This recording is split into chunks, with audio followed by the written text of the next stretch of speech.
Rise up!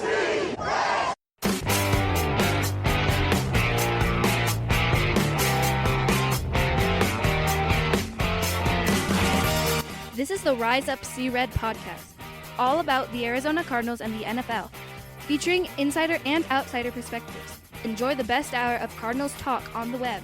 Now here are your hosts, Jess Root and Seth Cox.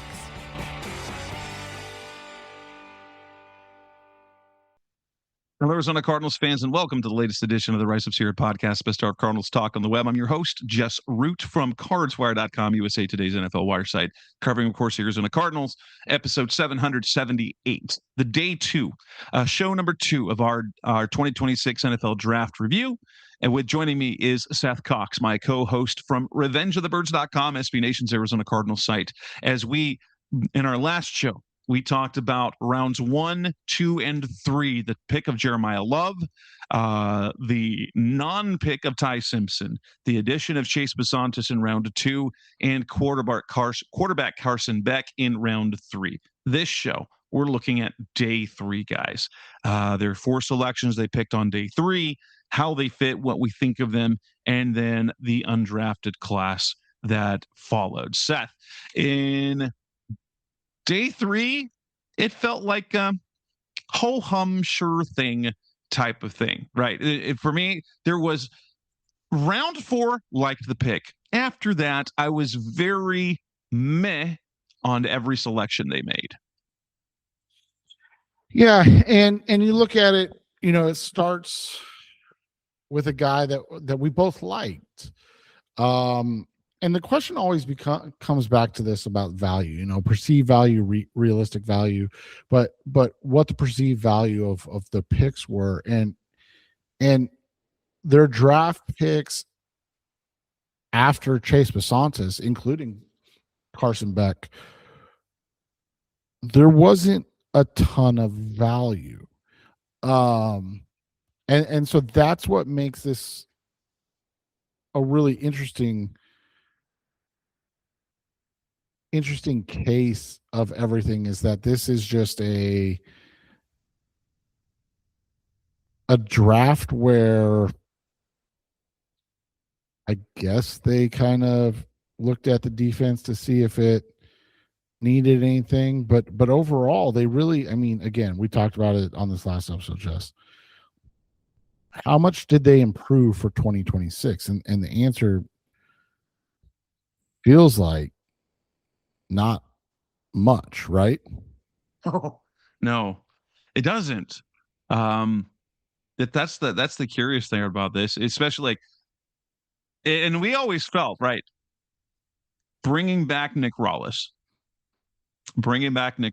felt like he's going to be the sacrificial lamb after the 2026 season, and none of their moves defensively have seemed to dissuade that, because they did literally nothing to the edge. They've added no players. They replaced Calais Campbell with bodies on the defensive line, and while they did need bodies, there isn't anything that makes you think, oh, that defensive line is better.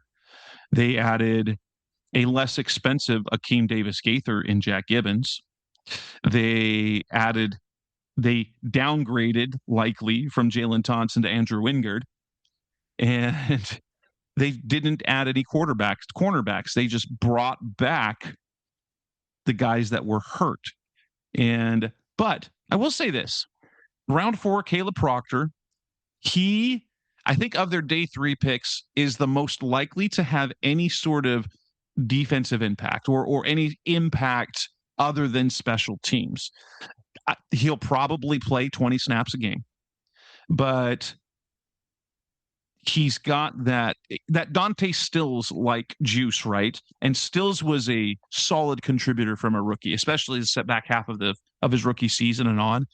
Doesn't it kind of feel like that Caleb Proctor has that Rodney Gunter impact, just a different position, or he can do what Dante Stills did for the first couple of years in the league? Yeah, and I mentioned that today on my site, and people, kind of took offense to it. Like, well, Dante Stills has been our most consistent defensive lineman. Why would he be the Dante Stills replacement? What I meant by that is I don't think you are necessarily going to pay Dante Stills. Stills in the last year of his deal, and so my thought was, unless he like blows up, that you're probably going to be like, hey, let's move Caleb Proctor into that role. They could trade him this year. Like his salary went up to about $3 million in an escalator this year. Like the numbers that they have on the defensive line, Stills could be traded. Right. And so, all of that is why I said it the way I did. It wasn't necessarily that they needed to replace Stills. It was that he could theoretically be the guy that replaces him when either he goes somewhere else, or they make a move and thin out the cost of the position group. But yeah, I mean, Caleb Proctor, the first FCS player taken, I think this was the first time we've really seen the effects of the transfer portal and the NIL game, and the fact that it took until the 4th round, pick 104, for a FCS player to be taken. He was, after Basantis, he was quite literally the best value pick they made. He was actually ranked right next to Carson Beck on the consensus big board. Beck 121, Caleb Proctor 123. So 19 spot differential, not bad at all. When you get into the 4th round, now you're looking at, fits, where they, what they do and how they fit into what you want to do. All of that made sense. I was fortunate that one of my closest friends' sons plays for Illinois State, and I just happened to watch Caleb Proctor play while my buddy's kid was playing against Southeastern Louisiana in the 1st round of the FCS playoffs, technically like an FCS playing game.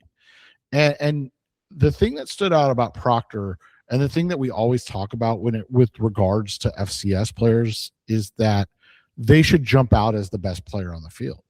Proctor did that. You're talking about a guy that in that game alone had one sack from the interior against a team with a mobile quarterback, against a team that ran the ball with their quarterback a lot. So he's a guy that could get after an athletic kid in Tommy Rittenhouse for Illinois State and make plays in the backfield. The reality becomes this, Jess. He, in year 1, really projects to being a gap shooting, big play making interior defensive lineman, a guy that will need time to marinate and get better at the finer points of the game. But like you said, 15 to 20 snaps a game, he can wreak havoc. And that's perfect for a round 4 pick. 100%. And that's exactly what you want to have from. You get a little bit of contribution with some upside. He's my favorite by far my favorite day 3 pick by far. Which brings us to coming next on the Rise of Sierra podcast, Best Our Cardinals Talk on the Web. Let's talk about round 5, their pick out of Texas Tech. That's coming next on Rise of Sierra. We're back on the Rise of Sierra podcast, Best Our Cardinals Talk on the Web. Round 5, which was Texas Tech receiver Reggie Virgil, not particularly fast, but he's long and he can play special teams. He led Texas Tech in receptions.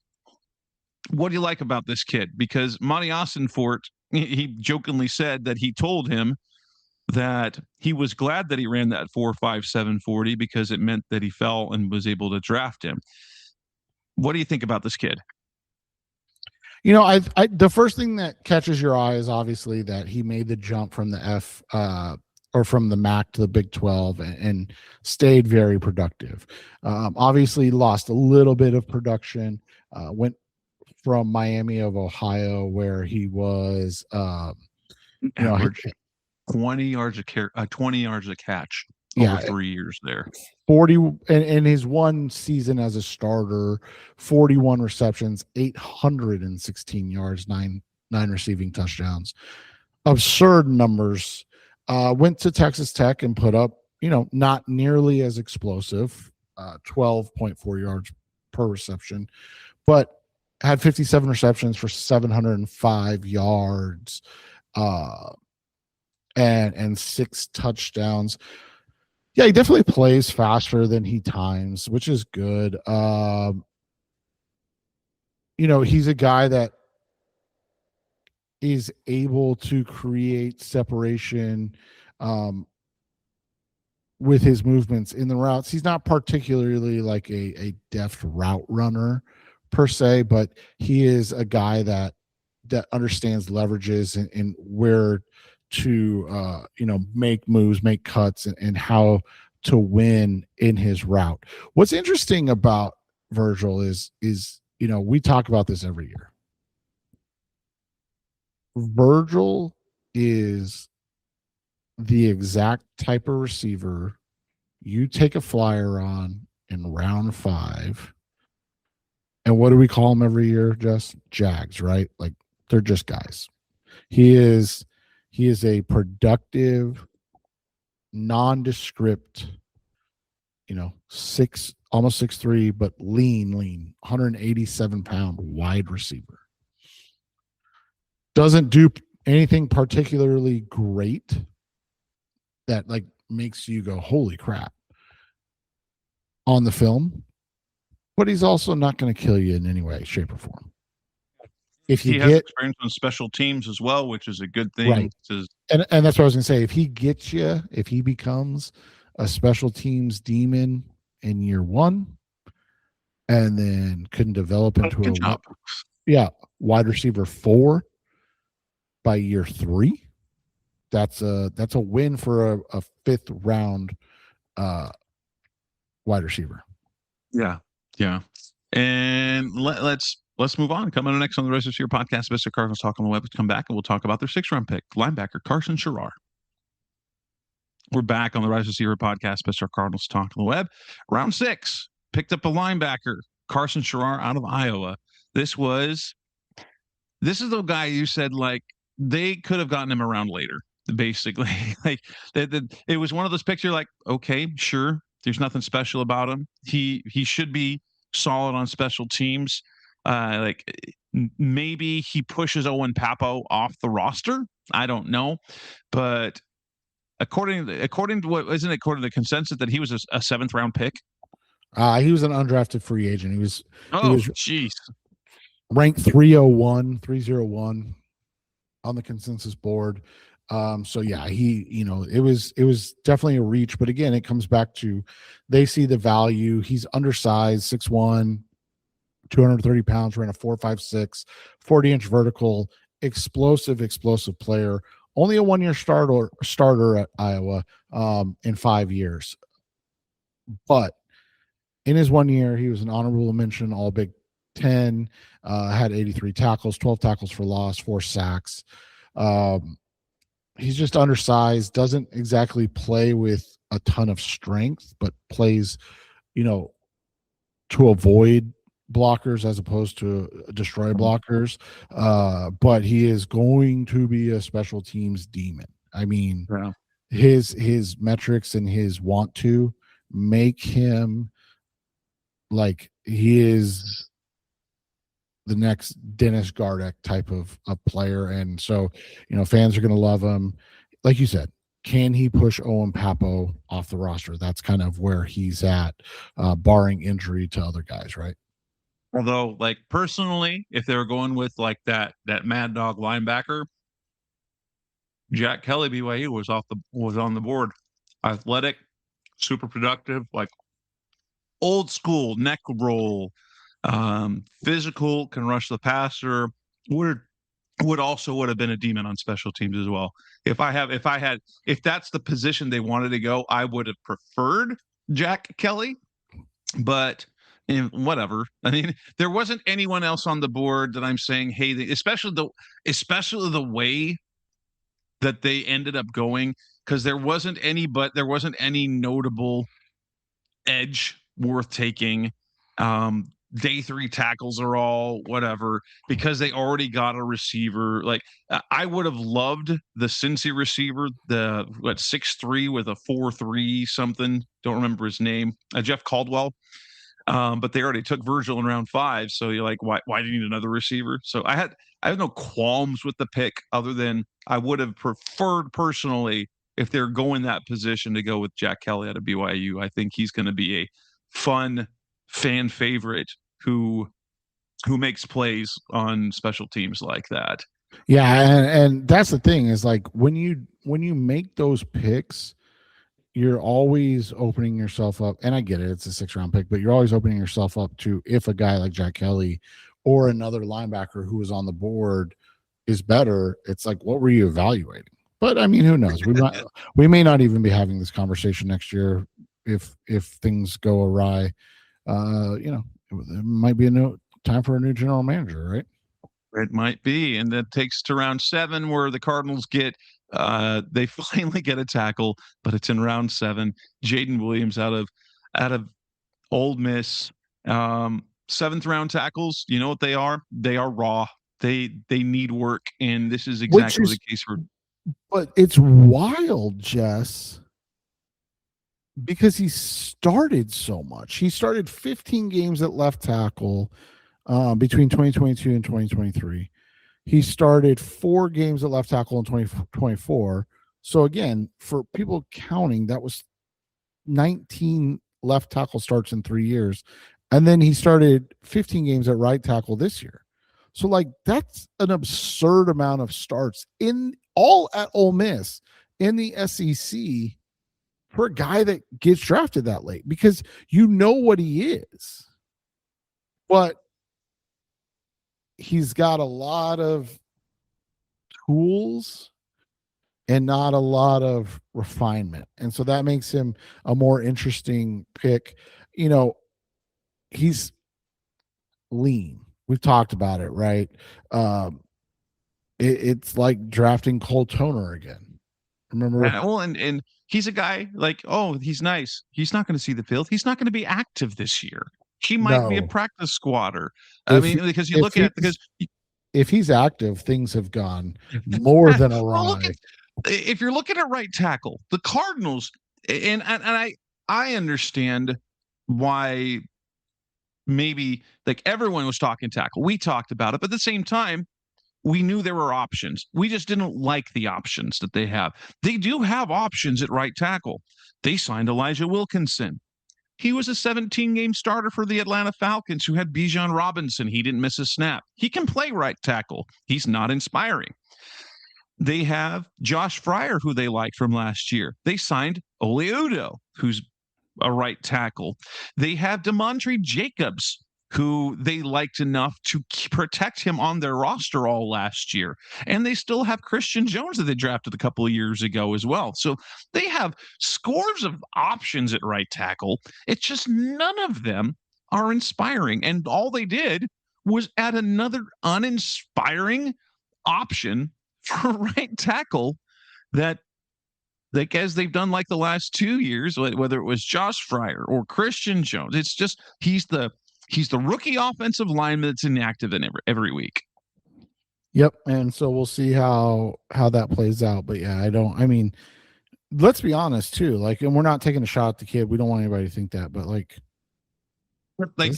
everyone said they need a tackle. They waited till round 7 to get a tackle. Right. Does he even make the roster? I mean, that's a legitimate question.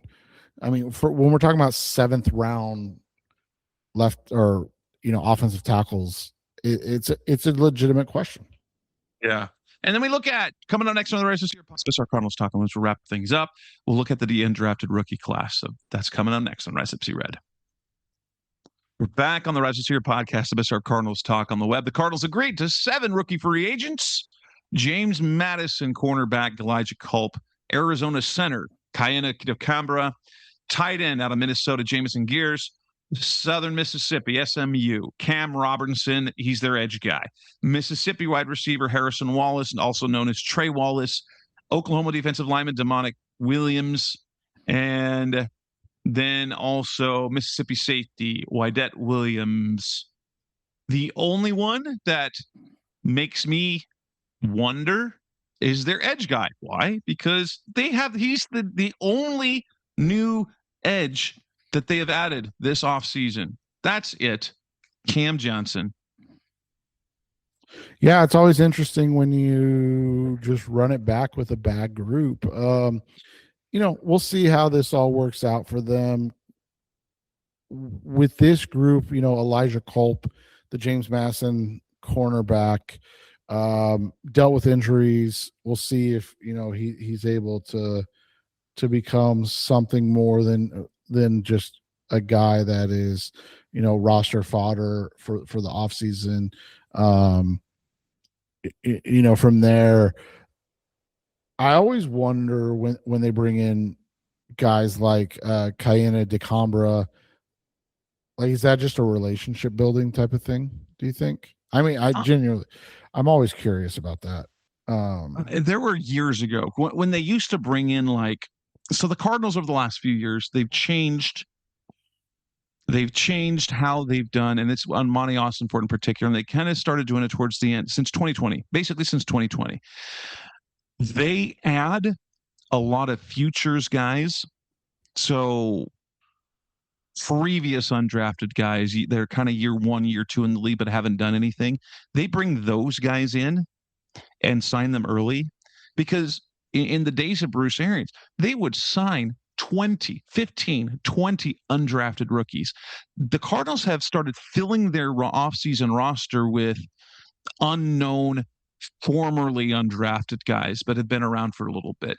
But they used to it was always the case of either from their rookie tryout guys or their undrafted guys, the Cardinals would always bring in local guys, NAU, ASU, U of A. They'd always have them.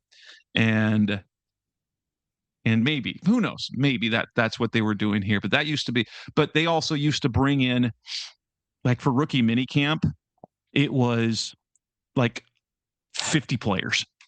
And so they would have their 18 to 20. They'd probably 40 players, and they would invite another 20 to try out. The Cardinals don't do. I don't know if that's how it is around the league anymore. They have a small rookie camp, and it's basically just their rookies. Yeah, and so you look at Canberra. He's played all over the line. I've seen him listed as like a center coming here. I don't know. 6'3", 306. He did start at center, for the Wildcats this year. Made starts at left tackle, right guard, and right tackle while he was at Hawaii. So we'll see how that works out. Jamison Gears, the tight end, 6'5", 250. Played in 46 games, only had 58 receptions for 518 yards and 9 touchdowns in his career. Honorable mention All Big 10 last year, though. 26 receptions for 206 yards, 4 touchdowns. So again, more of like a H blocking tight end than he is really a pass catching threat. Cameron Robertson, you mentioned, career highs this year. So this is where you look at this guy and you go, check some boxes from an athletic standpoint, but really has never really made it work. This year, his final year at SMU after transferring from North Texas, he finished with 52 tackles and 5 sacks. That was his career high. He had 13 sacks at SMU, which I think is all 13 in his career. I don't know if he got any while he's at North Texas. Harrison Wallace, or like you said, Trey Wallace, 6 foot 192, had 61 receptions for 934 yards and 4 touchdowns. Obviously helped the Rebels turn into a college football playoff team. Started his career at Penn State. So this is a guy that was at one big program, went to another. The question with Trey Wallace has been, why has he never really lived up to the talent? Is it a work ethic issue? Is it a issue of just not understanding the refinement of the game versus a guy like Reggie Virgil who put up numbers and maybe isn't as physically gifted as like a Trey Wallace. Demonic Williams is 6'2", 305-pound defensive lineman type. Was at TCU and then went to Oklahoma last year at Oklahoma. Team captain, had 11 starts on a great defense. He's the type of guy that just is around the league for the next decade. Maybe, jumps around.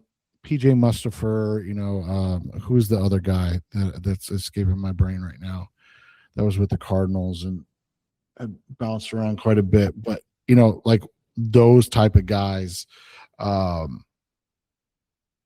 lacks the athleticism, and that's why he's not going to be a guy that, is that anybody's going to be like, hey, why is, he's our unquestioned starter. And then you mentioned Wydett Williams, 6'1", 200 pounds, played at Mississippi, and again was one of the defensive leaders there.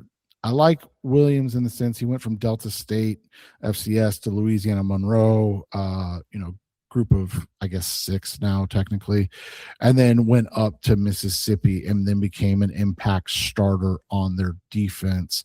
And he's a guy that, for playing safety, does a good job of getting his hands on the football. This year, 15 games, had 10 passes defense, 3 interceptions. That's an impressive, job from the safety position. I mean, you look at it, obviously Demonic Williams has a shot because that defensive tackle room has injury concerns. They have guys that really haven't lived up to the billing concerns, all of that. But outside of that, I mean,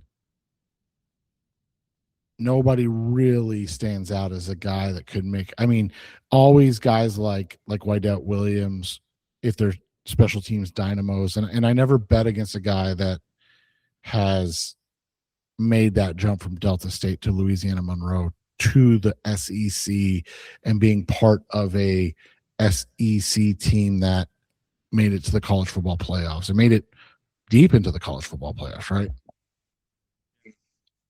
Yeah. In all, this group of rookies, who makes an impact this year? Like Jeremiah Love should. Hopefully Chase Bisontis. We think that Caleb Proctor can. Do we see a notable impact of this rookie class this year? I mean, the hope is that Love and Bisontis can be like offensive game changers. And so that's what the hope has to be.